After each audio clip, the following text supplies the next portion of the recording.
The wagon shouldn't have been moving at all.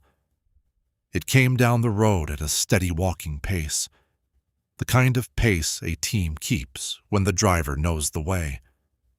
It passed the Miller place. It passed the well, and by the time anyone realized what they were looking at, it was already too close. The reins were there. The harness was there. The wagon moved like it was being pulled, but there were no horses and no one holding the lines. Clara stood there longer than she meant to, watching it come to a stop in the road. Then she went to wake her brother. Nathan Webb had been keeping records in the hollow for over a decade, a habit he had inherited from his father and that had become the specific practice of his adult life. The patient documentation of the hollow's events, the careful maintenance of an account that did not soften what it recorded and did not embellish what it did not know. He had kept these records through ordinary seasons and through the unusual things that happened in the hollow, the events that resisted ordinary explanation, and that the record preserved exactly as they were observed.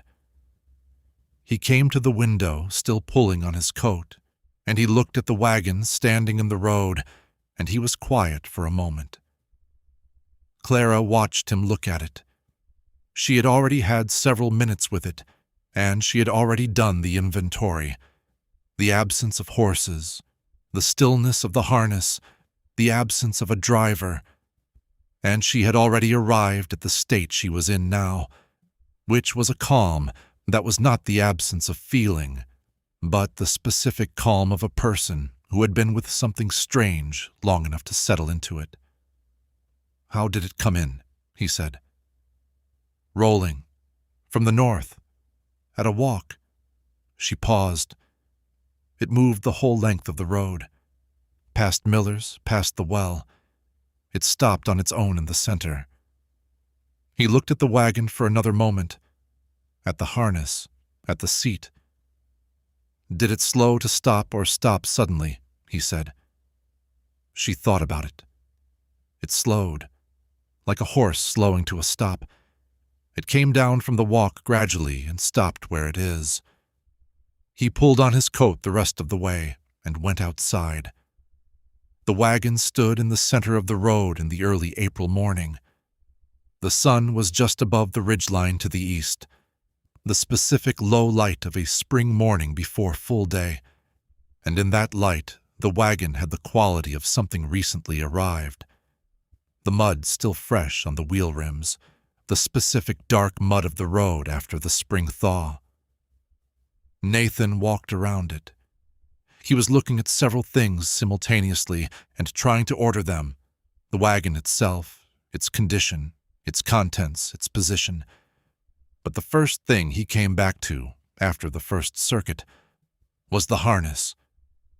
The harness was complete. He went through it methodically, the way you went through a thing that required careful inventory. Collar pads, both of them. The padded leather cushions that sat against a horse's shoulders and took the pull. Hames, the curved metal arms that sat in the collar and connected to the traces. Traces, the long leather straps that ran from the hames back to the whiffletree. The crossbar that distributed the horse's pull evenly across the wagon's tongue. The whiffletree, intact and connected. The lines, the long reins that a driver held, running back from the bits, where bits would have been, through the rings and back to the seat. The full set of tack for a two-horse team, connected to the wagon exactly as it would be connected if a team were harnessed and ready to pull. He stood at the front and looked at the traces. The traces ran forward from the whiffletree at the specific upward angle of traces under tension, not hanging slack, not dragging. Running forward at the angle of straps that were connected to something ahead of them. Connected to nothing. The collar pads were open at the front. The gap where a horse's neck should have been passing through them, the gap held open by the shape of the hames on either side. The gap that showed the specific shape of an absence, the collar shaped around something that was not there. He reached out and took the nearest trace in his hand. The leather was supple, conditioned, maintained, the leather of tack that was used regularly and cared for. He held the trace and felt the weight of it running forward, and he thought about the specific physics of what he was holding. A trace that ran from the whiffle tree to a hame, to a collar that was empty. He let it go. It fell back to its angle, the forward angle, the pulling angle. He took the lines in his hands, both of them, the way a driver held them.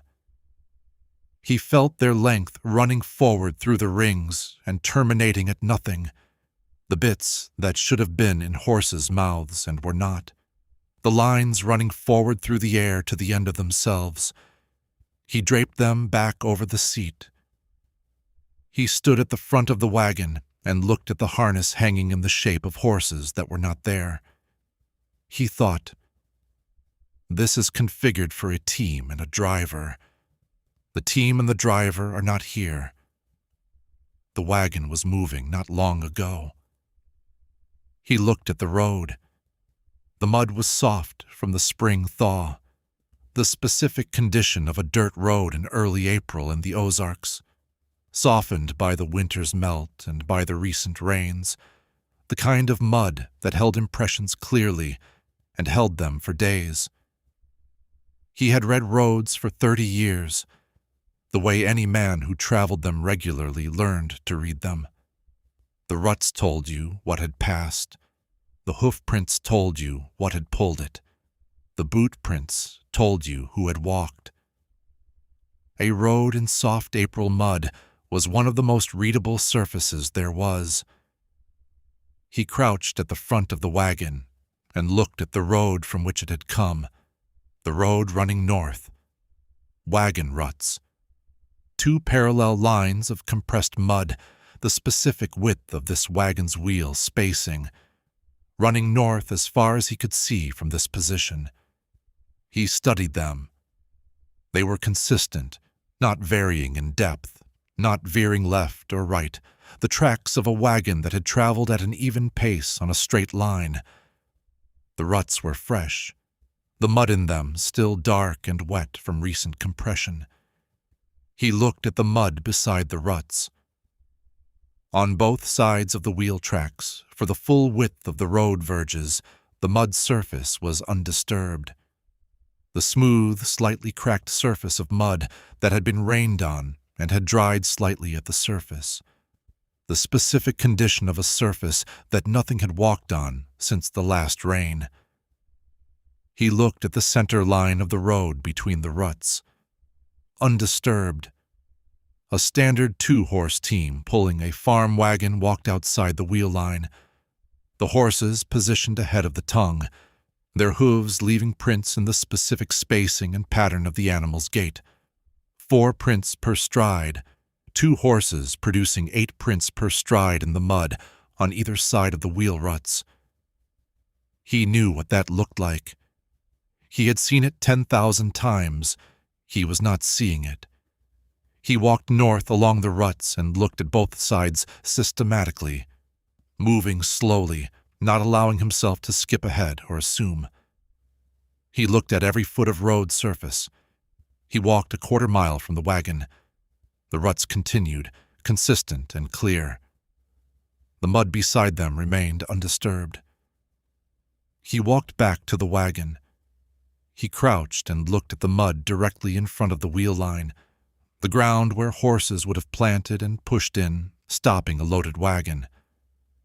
In stopping a loaded wagon from a walking pace, a horse shifted its weight back and drove its hooves into the ground at a specific angle, the distinctive stopping pattern of a horse working against forward momentum. The mud in front of the wagon was smooth, undisturbed. He stood up. He looked at the wagon and at the road and at the harness hanging in the shape of horses that were not there. It was not that the wagon had arrived without horses. It was that it had arrived as though it did not need them. He examined the wagon itself. Oak bed, iron-rimmed wheels, the specific construction of a working farm wagon that had been used for years and maintained in the way of equipment that had to keep working. The wheel rims were set into the hubs with the ordinary workmanship of a wagon that had been made by someone who knew their work. The bed was intact. No broken boards, no damage. The wagon had not been in an accident. It had not come apart on the road. It was, as far as he could tell from the outside, a wagon in good working order that had simply arrived without the things that made it move. He climbed up into the box. He stood in the bed for a moment and looked at the contents before touching them. The load was organized the way a careful man organized a load for a day on the road. Not randomly placed, but arranged for balance and access. The way you arranged a load when you expected to be in and out of it during the day, and wanted to find things without unpacking everything. A grain sack at the back, tied at the top, the shape of grain that had settled and compacted from travel. A wooden crate beside it, nailed shut, sitting low and stable at the rear corner of the box. A canvas tarpaulin folded on top of both in a neat rectangle, not thrown on, folded. The fold was deliberate, the corners aligned, the work of someone who had taken a minute to do it properly. On the seat, a man's coat.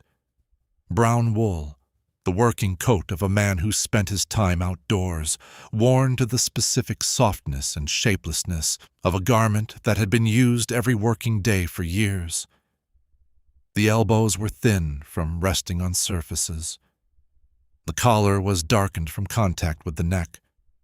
The coat had the quality of something that had been a person's garment for a long time, not worn out, but thoroughly inhabited.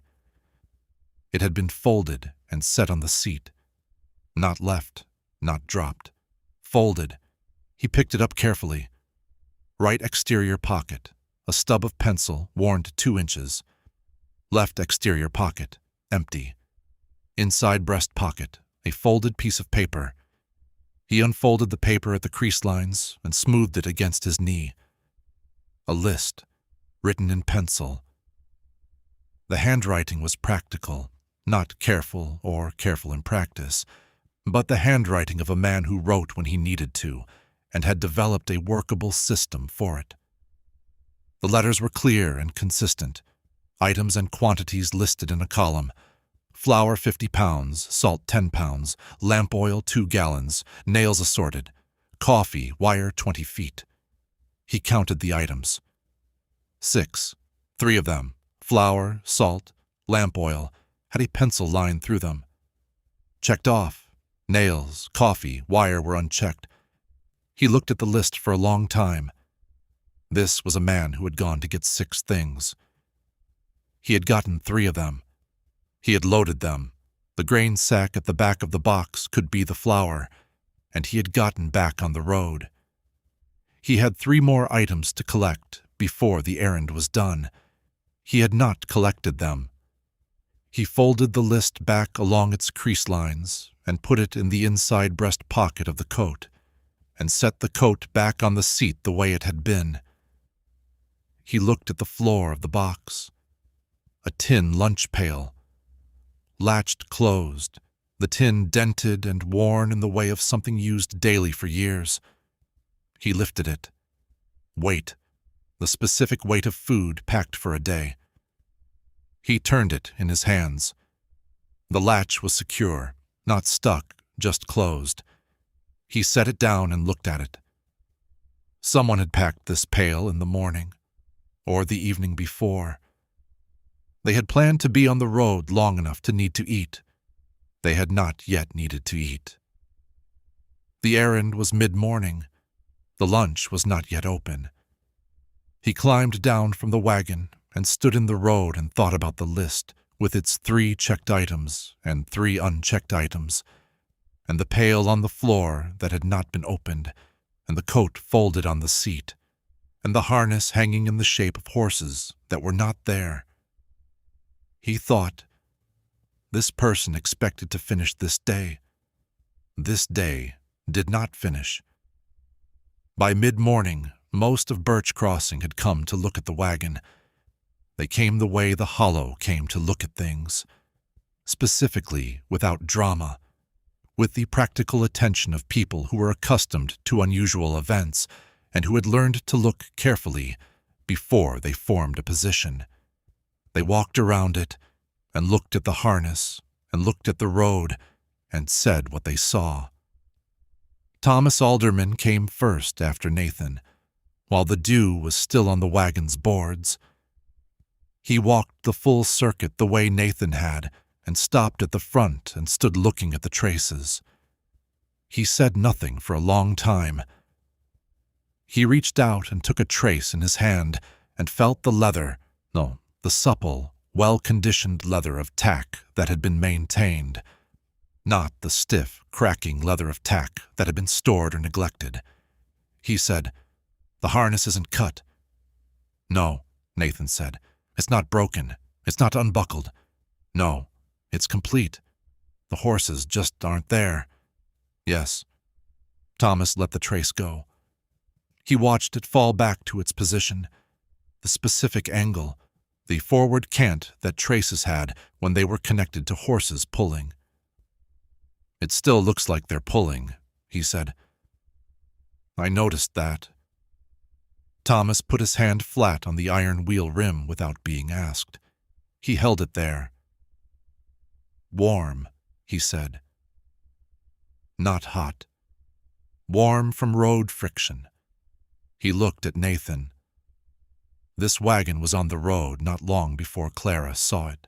Nathan wrote this down. Margaret Cord came and walked north along the road. She knew the Hollow's ground the way women who worked their farms knew ground, specifically and by long attention. She walked farther than Nathan had, perhaps 3/4 of a mile, and came back saying the same thing. "Ruts all the way to the ridge curve," she said. "Nothing beside them. I walked both sides." Joseph Finch, who had been farming this terrain for 31 years and who had driven more wagons on these roads than he could count, crouched at the front of the wagon and looked at the road surface without being prompted. He looked for a long time before he spoke. "The mud condition this morning would show anything that walked on it since the last rain," he said. "Anything over a few pounds. A dog would show in this mud. A man would show clearly." "Yes," Nathan said. 2 horses pulling a loaded wagon." He stood up. He brushed the mud from his knee. "You'd see them from 20 yards. Clear prints. 2 sets, each one deep. A loaded wagon is weight on the horse's hooves." He looked north up the road. "The wagon came down this road. The road shows the wagon." He paused. "The road does not show the horses." No one added to that. They stood around the wagon in the April morning and looked at what was there. Nathan walked the road north again in the afternoon, alone this time, going a full mile. He walked slowly, looking at both sides of the ruts and at the center of the road between them and at the soft verges that would have shown anything. The ruts were consistent and unvarying for the full mile. Straight, clear, the tracks of a wagon that had traveled at an even walking pace without stopping. He found no horse tracks for the full mile. He stopped at the ridge curve, the point where the north road bent, and the settlement of Birch Crossing disappeared from sight behind the tree line. He stood at the curve and looked north along the road as it rose into the ridge. He thought, somewhere on that road, before this curve, a wagon was moving with horses and a driver.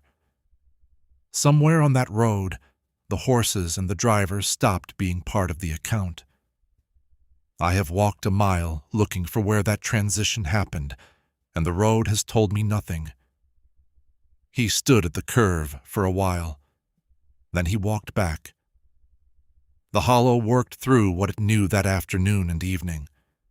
The wagon was not from Birch Crossing, or from any settlement anyone present had direct knowledge of. No one recognized the wagon.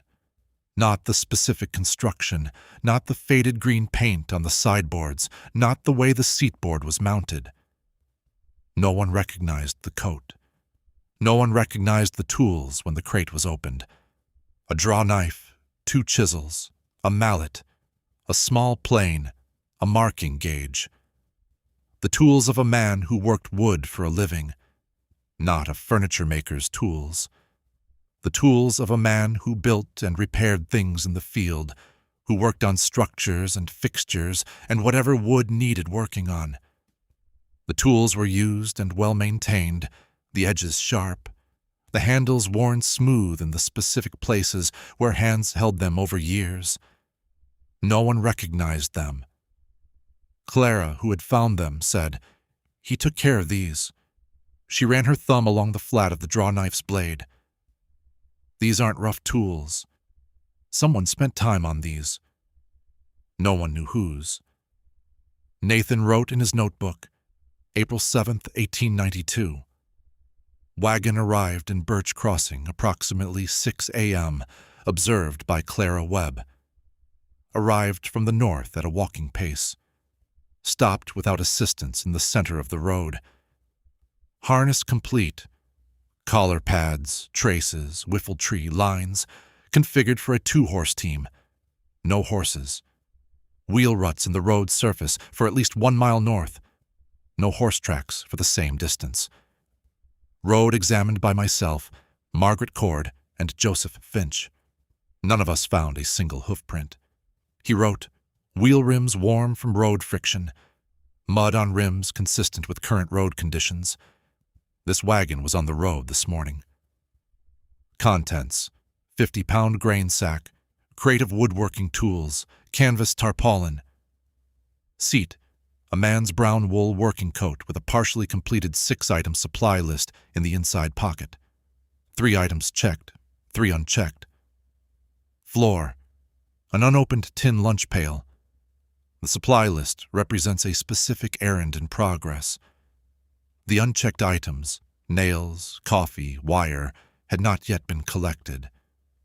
The checked items, flour, salt, lamp oil, were presumably the grain sack and something in the crate. The errand was not complete. The lunch pail was not opened. The person who packed it expected to eat at some point today. They had not yet eaten. He set down the pen and thought about what the list and the pail meant together. Not individually, but together. A man had gotten up that morning and packed a lunch for the road and loaded his wagon and set out on a specific errand with a specific list of things to collect. He had collected 3 of 6 items.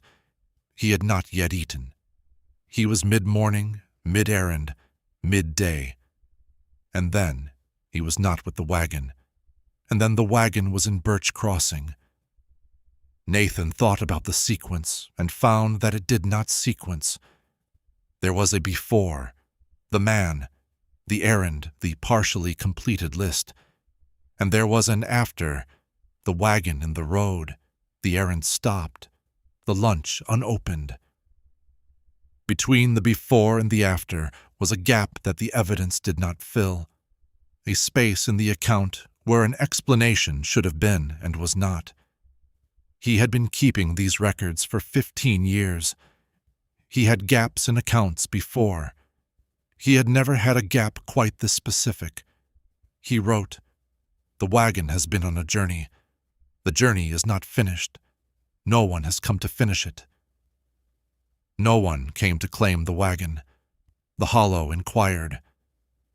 Nathan sent the description north and south along the ridge road with the people who traveled it regularly. The supply haulers, the families who made the valley run, the circuit riders. No one had seen this wagon. No one recognized the coat or the tools or the handwriting on the supply list. The woodworking tools were identified by a man in the next settlement as the kind of work done by an itinerant craftsman, the kind of man who moved from settlement to settlement, doing repair and building work, staying a few weeks at each stop. But no one could say who this craftsman was or where he had come from. No one had heard the wagon arrive. This was the detail that Nathan kept returning to, the detail that sat alongside the track evidence and compounded it into something he could not simply set aside. The road through Birch Crossing ran close to the cabins, close enough that a wagon on that road at any hour could be heard from a bedroom. The wheel rims on the packed dirt of the road surface, the harness hardware, the creak of a loaded bed over ruts. These were not subtle sounds. A horse-drawn wagon in motion made the sounds of a specific combination of wood and iron and leather and animal under tension, a layered sound that traveled well in still air and that anyone who lived near a road knew immediately for what it was. The morning of April 7th had been still. No wind. The creek running but not loudly at this point in the season. The birds not yet fully started at 6 in the morning. Clara had been awake. 2 other households had people up before light that morning. The road ran within 30 feet of both of their windows. None of them had heard anything before Clara saw the wagon already stopped in the road. Not the sound of wheels. Not the sound of horses. Not the sound of harness. Nothing.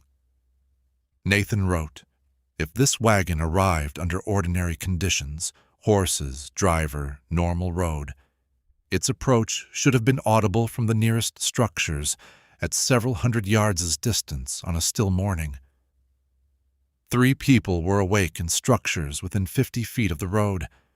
None of them heard the wagon's approach. It was seen by Clara Webb when it was already stopped. A wagon does not arrive silently. Or, this one did. I cannot reconcile the physical evidence of the wagon's recent motion.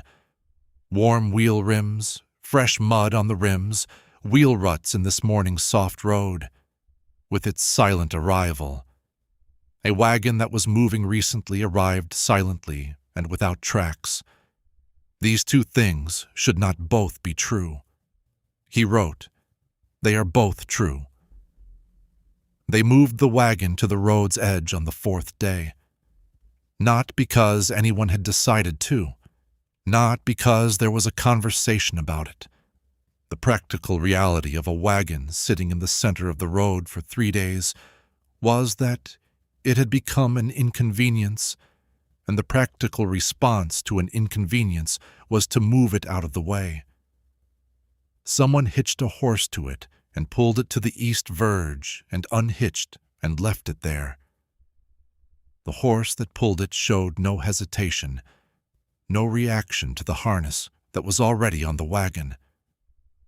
A horse pulling an empty wagon to the verge on a spring morning was an ordinary act. The wagon sat on the east verge. Nathan recorded it as unclaimed in his notebook and noted that the hollow had made reasonable efforts to identify the owner. The inquiries sent out, the description distributed, the Ridge Road traffic questioned. He noted that the efforts had produced nothing. He waited. No one came through that spring. No one came in the summer. He went back to the wagon in July on a warm afternoon and stood beside it and looked at it. The harness was still on it. No one had removed it. It was attached to the wagon, and the wagon had been moved as a unit. The leather had begun to stiffen slightly from 2 weeks of sun and weather. The collar pads had dried to a harder shape than they had been on the morning of April 7th. The traces still hung at their forward angle. He climbed up and checked the coat. The supply list was where he had put it back. He unfolded it and looked at it in the afternoon light, reading the handwriting again, as though a second reading at 3 months' distance might tell him something the first had not. 3 items with lines through them, 3 without. The specific practical wants of a person managing a life in 1892 in the Ridge Country. He folded it and put it back. He checked the lunch pail. Still latched. He lifted it.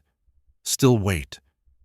He had told himself in April that he would not open the pail, that whatever was in it was evidence of the kind that should stay as it was found, that opening it would change the account in some small way he could not predict. He still believed this, or told himself he still believed it, and he set the pail back on the floor of the box and climbed down. He stood beside the wagon in the July afternoon and looked at the east verge where it sat and thought about the morning of April 7th. The low light, the wagon rolling past the Miller place, past the well, the specific walking pace of it, the harness hanging in the shape of what wasn't there, Clara at the kitchen window, the road to the north, clear and unambiguous in its 2 things. The wagon had come from there, and nothing else had. By the following spring, the grass had come up around the wheels. Not high, not obscuring, the specific low spring grass that grew at the road's edge and found what was there and grew around it. The process was slow and ordinary and unremarkable. This was what happened to things left in one place through a winter and into a spring. The wagon was becoming part of the verge. Nathan noted it in his journal on April 9th, 1893, 2 days after the 1-year mark. The wagon has been on the east verge of the road at Birch Crossing since April 7th of last year. The grass has grown up around the wheels and the lower axle. Someone, I still don't know who, laid the tarpaulin over the seat at some point in the winter, and the coat is in reasonable condition under it.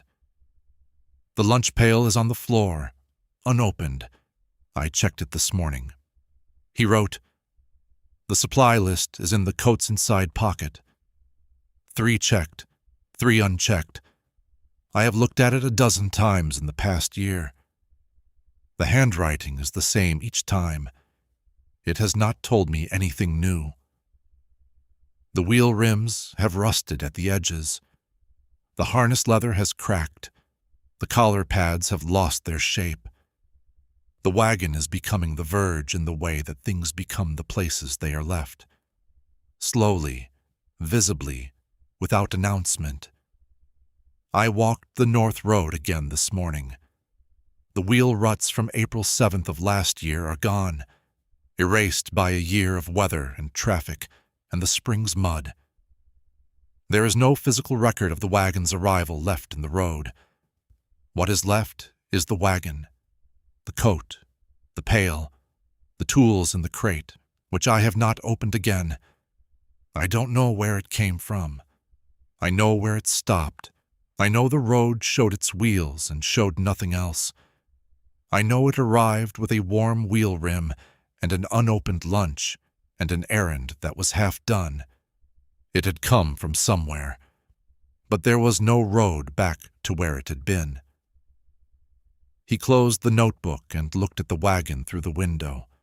Sitting on the east verge in the April morning, the grass around the wheels, the traces still hanging at their forward angle, even after a year, even after the leather had stiffened and cracked, still at the angle of a harness, under tension from animals that were pulling.